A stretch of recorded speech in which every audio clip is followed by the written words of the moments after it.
If you win, I'll give you $100,000, or maybe you'd prefer a shower and a sandwich.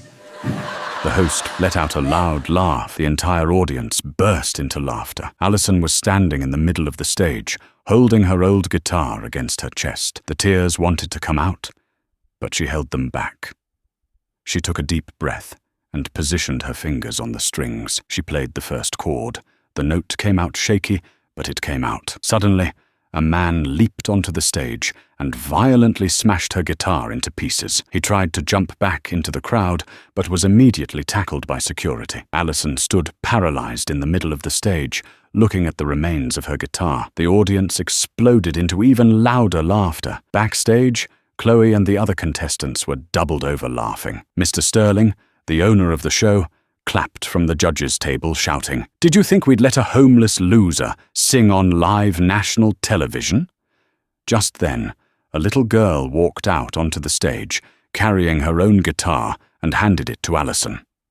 Allison stopped, visibly touched by the kind gesture. Leo and Maya stood up, horrified, and ran toward the stage. "Come on, let's get out of here," said Maya. "You don't deserve this." Allison took a step to leave, but then she paused.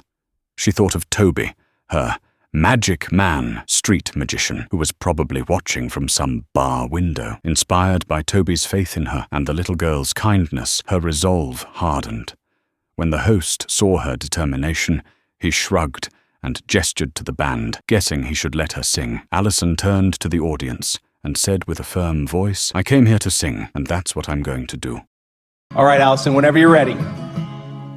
Walking out of the shadows, finding my way to the light. Every step is trembling, but it feels right. The entire auditorium fell into absolute silence.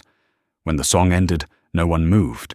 Then the entire audience stood up, clapping and cheering. Leo and Maya couldn't stop crying. "Where did you learn that song?" they asked. I've always known that song. It's the only memory I have of my parents. They would sing it to me as a baby. The two looked at each other in shock. That was the song they sang every night to the daughter they lost 18 years ago. Allison was their daughter. The embrace on stage made the entire auditorium cry together. Mr. Sterling, furious, started shouting insults and was booed until he was dragged out by security. The girl they wanted to destroy had just found her family.